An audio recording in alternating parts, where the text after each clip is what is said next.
हे, जरा सोचो, एक छोटा सा इलेक्शन पिटिशन, कुछ एफिडेविट्स और एक बेंच का फैसला, एंड जस्ट इमेजिन पूरा पॉलिटिकल माहौल ही बदल जाता है।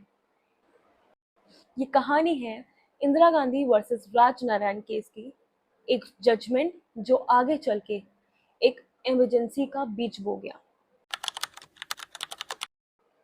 1971 के इलेक्शंस के बाद राज नारायण ने इंदिरा गांधी पर एलिगेशंस लगाए, आरोप लगाए।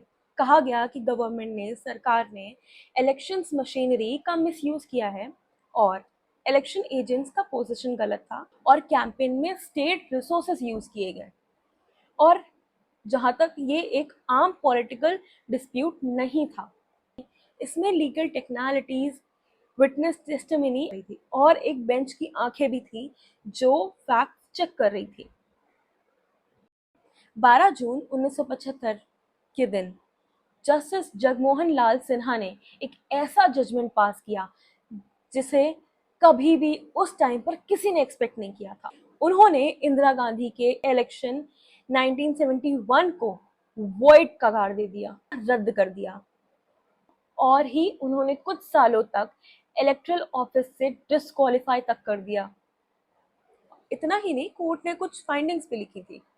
Late me tell you, misuse of government officials, state machinery in certain election activities, और ये ऐसा वर्डिक्ट था जो सीधा सीधा एक अर्थक्वेक बन गया था, भूकंप सा बन गया था कांग्रेस पार्टी के लिए।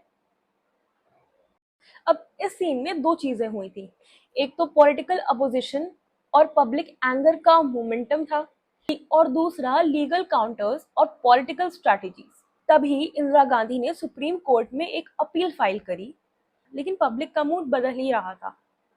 न्यूज़पेपर्स में तीखी तीखी हेडलाइंस हो गई थी, पॉलिटिकल मीटिंग्स बढ़ गई थी, और कुछ लीडर्स ने इस वर्डिक्ट को यूज करना शुरू कर दिया था as a weapons against the Congress party. और यहाँ से एक चेन रिएक्शन शुरू होता है। कोर्टरूम का एक पेज, पॉलिटिशियंस का एक प्लान, और एक रात की एक बड़ी नोटिफिकेशन, और इन तीन चीजों ने मिलकर हमारे भारत में एक बहुत बड़ा इतिहास लिखा था। ओके, सो नेक्स्ट पार्ट में मैं बताऊंगी वो रात जब देश को पता चला कि डेमोक्रेसी का एक बहुत बड़ा चैप्टर टेम्परली बंद हो रहा है। Okay, till then stay tuned. Radhe Radhe.